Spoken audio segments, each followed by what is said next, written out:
Alright, what's going on everybody, this is Sam from Bet, and we are back with another prediction video for UFC Fight Night 191, Brunson versus Till.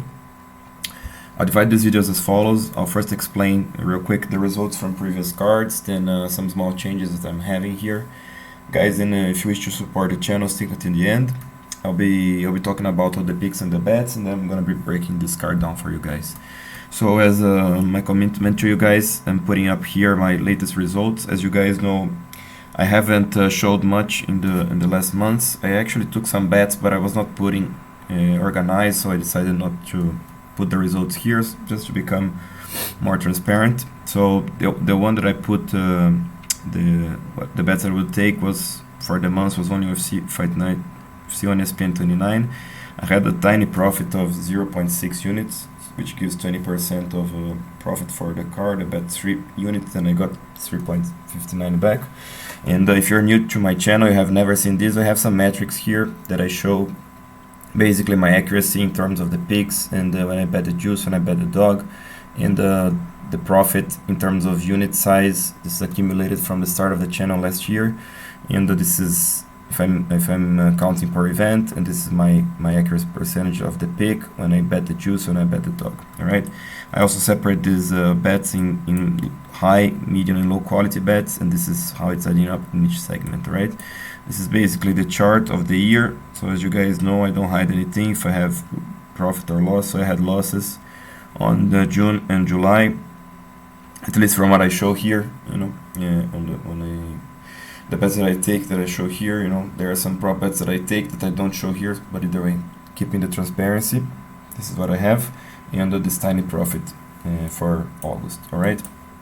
So guys, let me share this with you guys. I changed things a little bit, so I started putting the percentages of the outcomes in the spreadsheet, which is obviously based on my calculations. All right. So this is my numbers.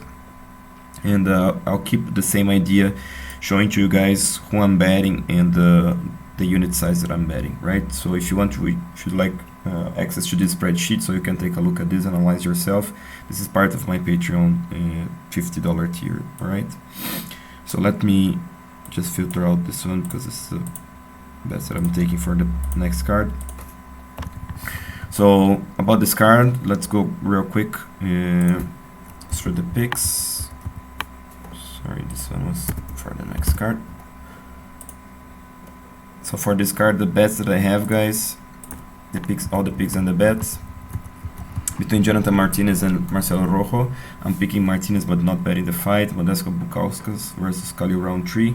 I'm picking and betting Bukauskas, 0.75 units. On Aspinall versus Sergey Spivak, I'm putting 1 unit on Aspinall. Darren Till versus Derek Brunson, I'm picking Till but not betting the fight, at least not straight. I'm probably gonna be betting Brunson. Paddy Pimblett versus Luigi Vendramini, I'm picking Vendramini but not betting the fight. Jack Shore versus Liudvik SHolinian, picking Shore but not betting the fight. Marc-Andre Barriault versus Dalcha Lungiambula, picking Barriault, not betting. Ji Yeon Kim versus Ball McCann, I'm picking and betting Kim. Alex Morono versus David Zawada, I'm picking Morono. I think I'm picking Morono by decision but not betting the fight. Alright, so let me break this down to you guys. I also simplify these things. If you are returning subscriber to my channel, my idea here is to basically do things a little bit, you know, faster and more concise. I think this will be more interesting to you guys. Let me know if it's better for you, or how do you see all of this going, right? So, and as I'm not breaking down in order, guys, so just to break down the fights that I have here. Jack Shore versus Liudvik SHolinian. You know, guys, this it's an interesting one because SHolinian he's a great wrestler. This guy has a strong wrestling background. If you see his double legs and you know, the way his entries are, this guy has the timing, has the technique, but he's pretty much a wrestler. His stand-up has caught up through the years, but still not you know, high level or anything. He's not a bad grappler, but he's not a good one either. He makes mistakes from top, leaves arms out there, doesn't pass, you know, not the best balance from top. Shore, he's a good wrestler, and he's an excellent grappler. Jack Shore, he was also pretty decent striker, average good, you know, better than SHolinian on the feet. And the Shore has experience here, so what I expect, guys, I expect that Shore gonna probably have to stuff some takedowns from the beginning. He's gonna even maybe get taken down, but I don't think Sholinian gonna control him much, because like I told you guys, Sholinian is not the best grappler, you know, and the Shore is the better grappler. So Sholinian, if he starts risking too much, trying to, you know, hold Shore too much down, or not start losing his scrambles, he can get caught in a submission. So I think he'll play it safe. He could even win the first round, Sholinian, but Shore's experience and his output should be the difference here. The question here, guys, is Shore's short notice. So in terms of a bet, I would be careful with this one. Shore should win this fight, but Sholinian, again, high-level wrestler, and he could make it interesting. You know, Shore is not he's not a bad striker again, but he's not the most fluid striker. You know, his game is based on top pressure and wrestling. So we could see a close fight. I don't think gonna happen, but I'm considering a bet on Sholinian, especially by decision, because the lines are just ridiculous, you know, and it's not impossible that Sholinian wins this fight. But I'm waiting. I hope that people keep, you know, betting Shore, and I would bet Sholinian here at these crazy lines, you know, and hopefully, obviously something very small, very tiny, but I think Sholinian has small chances there. All right, so but the pick is Shore. I'm going by submission, probably round 2, round 3, and as of now, no bet. All right, Modestas Bukauskas versus Khalil Rountree, another interesting one. More of a low-level fight, guys. You know, Rountree, he looked impressive with the Muay Thai against Eric Anders and whatnot, but it was like one shot, you know, and Anders was totally lost in that fight because, you know, Anders, he's a little bit odd when he fights southpaws, you know. He was not able to get inside. He was like just sitting outside and just getting touched by Khalil Rountree and basically doing nothing. This could happen to Bukauskas, but I don't think so. This guy seems to be motivated to me. He's a big guy, Bukauskas. He's, you know, his striking is not bad either. I think if Khalil Rountree slips on him, he can start getting caught. You know, not start getting caught, but he could get caught by a power shot, you know, get dropped. And to me, Bukauskas, he's the better fighter here, more rounded guy. He's also taller and longer, you know. I think people are underestimating him, Bukauskas, a little bit, because he doesn't have any, you know, like impressive wins or anything, but this guy, you know, he's legit. Actually, he won against Martin Hamlet, which is a contender in the PFL. So Bukauskas is a tough guy. He's a big guy, like I said. I don't think Rountree gonna put him out. There's a chance because Rountree is very explosive in the first round. But after that, to me, Bukauskas should win this one quite comfortably, just being busier. And I think Bukauskas is gonna push the pace a little bit and get this to the ground. Safest path to victory. He's in a good camp, you know, and I think he's gonna do that, you know. So I'm taking a small gamble here because Bukauskas is not the most experienced guy. He hasn't proven himself enough, but I'm mostly fading Rountree here, guys. So I'm gonna go Bukauskas. A very interesting bet here if you can do it. Take a look at that live bet here. Definitely the best bet for this fight is Bukauskas in a live bet, because Rountree, again, explosive at the first, slows down. That's probably what's gonna happen. You may get Bukauskas at a very interesting price at the end of the round 1. Okay. Molly McCann versus Ji Yeon Kim. Another good one. I mean, this is actually a good fight in the women's flyweight division.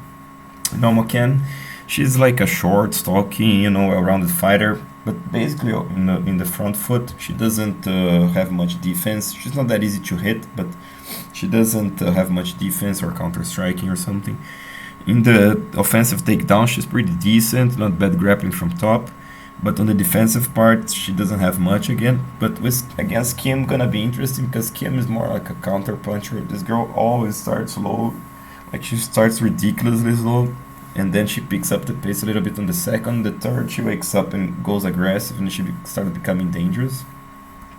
Another one, guys, that this is probably the best, not probably, for sure, the best bet here is Kim in a live bet, because McCann probably gonna win the first one. Probably because Kim, I see that she seems to have changed some things, you know, so I expect that she's gonna try to do something different here, be a little bit smarter. So it could be Kim, you know, winning from the beginning. But if McCann gonna gonna win here. She's probably winning the first round, the second up for grabs, and Kim gets the third. So it's basically a 50-50 fight. But to me, Kim is a small favorite. I decided to bet her because I think she has more potential. She's bigger, she's stronger, she's way longer, 10 inches reach advantage for Kim. So I'm feeling quite confident on Kim here, you know, because McCann also, I think she tries to be too tough, you know, like have this tough attitude and type of thing, you know. I don't think she is the most composed fighting there, you know. I think she kind of, yeah, she's a fighter, you know, but I don't know, I like a little bit Kim's, you know, even though Kim, she's, you know, she looks a little bit too less emotion, and she has no emotions at all. McCann seems to have quite a bit of emotions, a little bit too much, Kim a little bit too little emotions. So yeah, it's basically a 50-50 fight, guys, but I think Kim should win here because of the physical factors, basically. Paddy Pimblett versus Luigi Vendramini. This is probably a fight that everybody has their eyes on because of Paddy the Baddy. Guys, I think this is a competitive matchup, you know.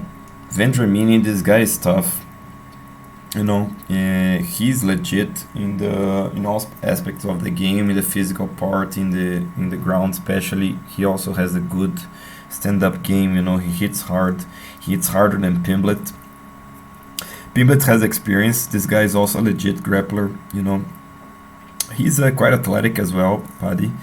And so is Vendramini. So it's pick your poison here, guys. They're both excellent, you know, even though being very young, both of them, they're really good fighters.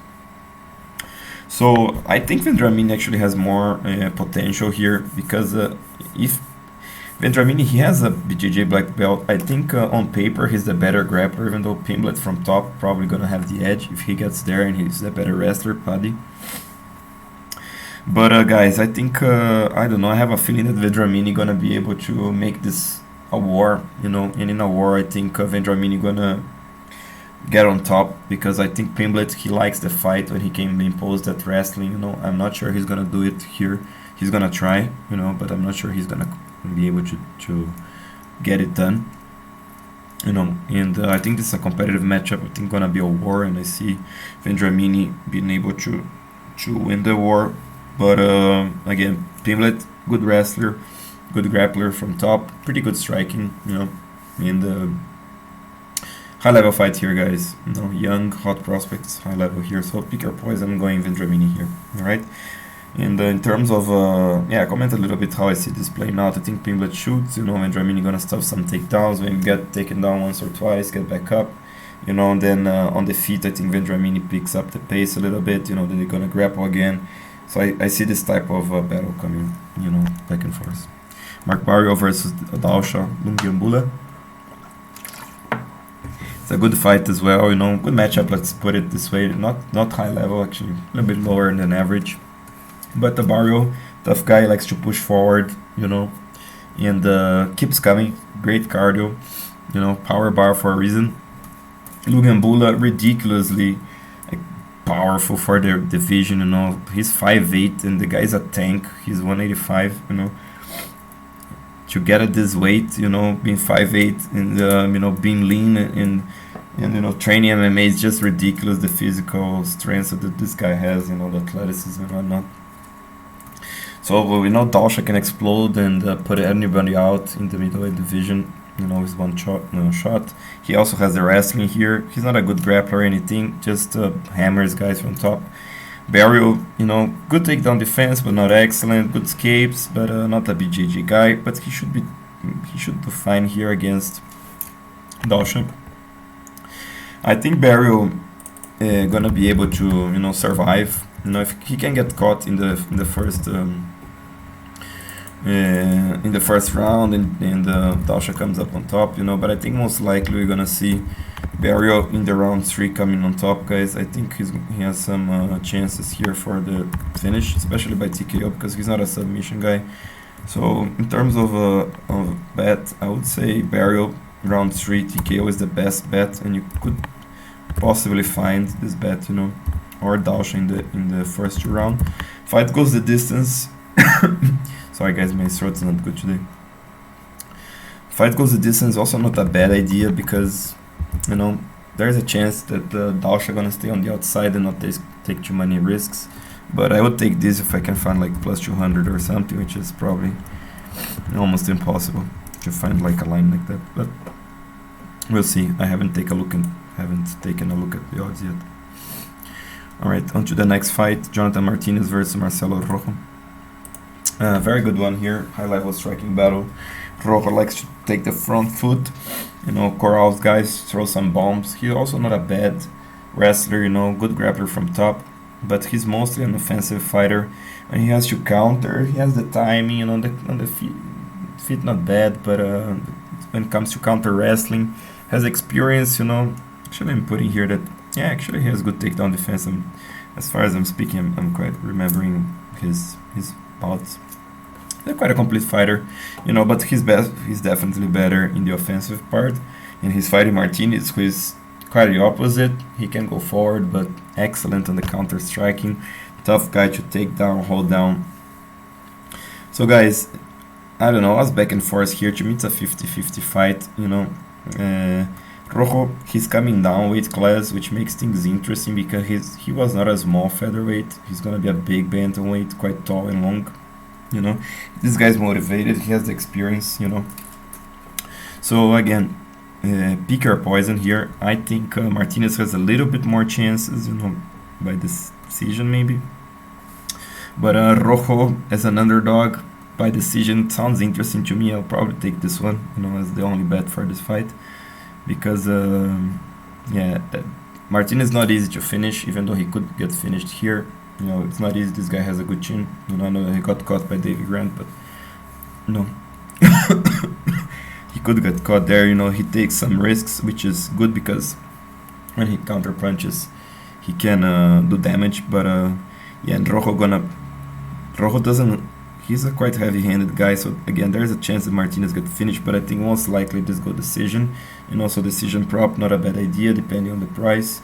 And Rojo by decision, to me, probably the best bet here. Next, Morono versus David Zawada. Another interesting one. You know, tough to predict.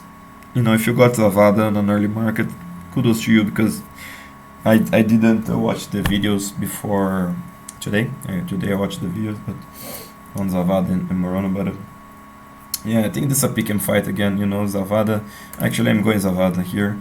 Yeah, I was back and forth, to be honest, guys. Could be Morono, you know, when I was putting my numbers there, actually put Morono as a favorite. So, yeah, you can even disregard my pick here, you know, if it's Zawada or Morono. I'm not too confident in either of these guys, you know, because Morono, he's a good, not a good fighter, you know, he's an average fighter.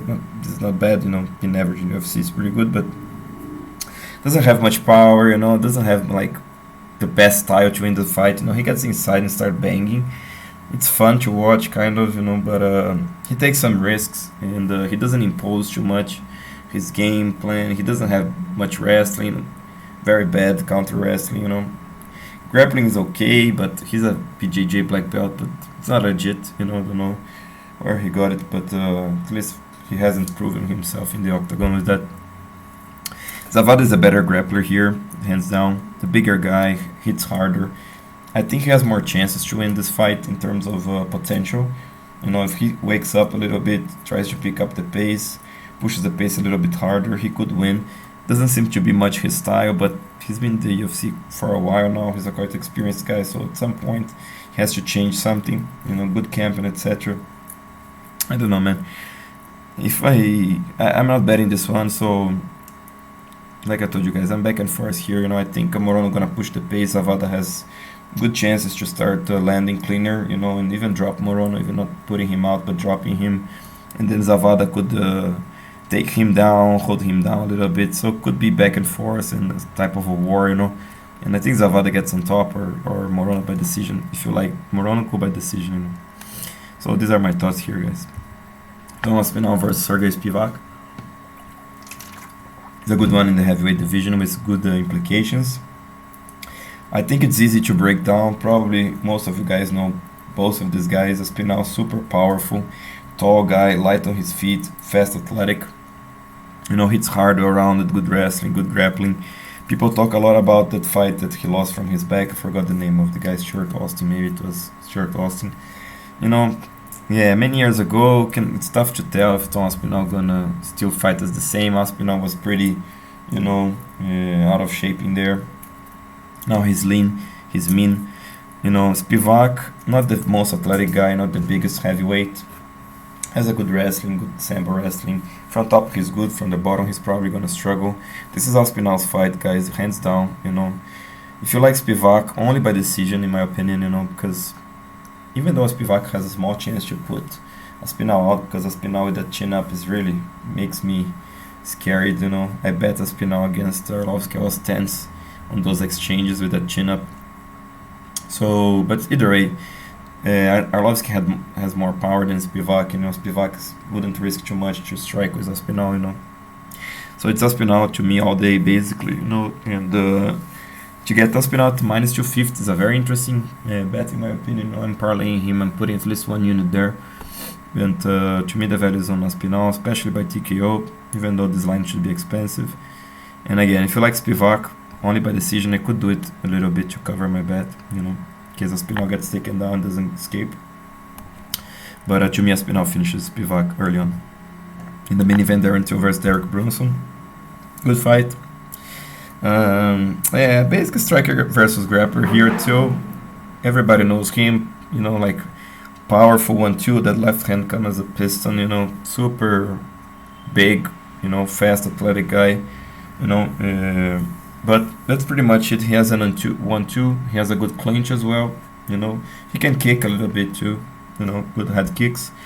People talk about his Muay Thai. I don't know, man. I haven't seen much about that in the octagon. At least think people talk about it mostly to sell Darren Till, basically 1-2 fighter, an excellent one, and a big guy, like I told you guys, explosive and whatnot.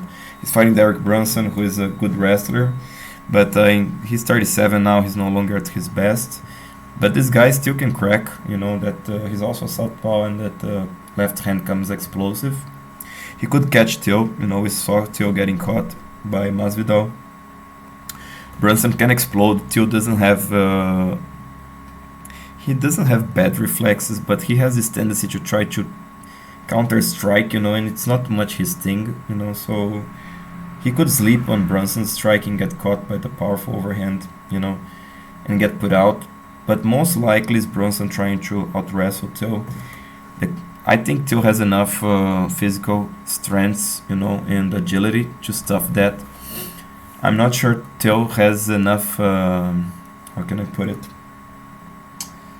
Enough output in some sense, because what I don't like about Till, why I'm not betting Till in here, guys, because if he doesn't land the left hand, he kind of freezes, he kind of stares at guys and basically does nothing. It's pretty weird to watch, if you have a clinical eye for the game, you know what I'm talking about, Till, guys, he's a 1-2 fighter, if he's gonna win, gonna be based on that. He's probably gonna do it, because Brunson, he makes mistakes, and he doesn't have the best reflexes anymore. He kind of sits back and waits and tries to time counters, against Till, super dangerous. He's probably gonna get caught and get finished.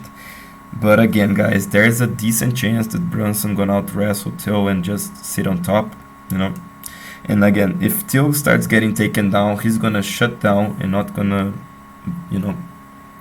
be a striker there, make it like Brunson work for the takedowns and keeps trying to scramble and whatnot.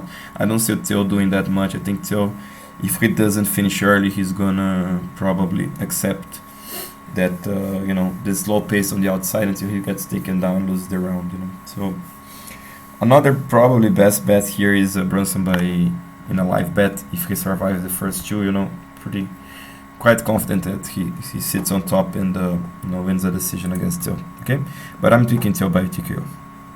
Alright, so guys, this is my analysis for you guys. I hope you guys enjoyed. Let me know if you're a returning subscriber, if you like this new style.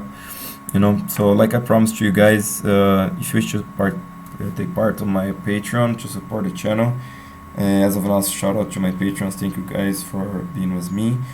So the lock of night and top 2 parlays, which I'm coming up tomorrow after the weightings, it's for $5 a month, then $10 yearly releases, and I'm sharing this analysis to you guys, right? For $15, I have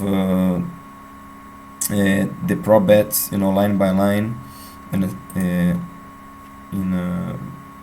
line by line, all the lines, all the bets that I'm doing as a prop. And for $50, the ultimate package, you guys have access to this spreadsheet, and you know, line by line, all the bets that I take, such as this one. You know, this is an example of props that I took. You know, this is I probably had some loss here and there, but yeah, with the $15 tiers, you have all the props. With the $50 tiers, you guys have all the bets that I take line by line. You know, and you can, if you trust me, you can just you know, basically see it and do whatever you want. All right, guys, I hope you enjoyed. If you did, please like, subscribe, share with your friends. I'll talk to you next time. This is Sam from Roder Bet, bringing the best, most consistent and transparent betting strategy for you.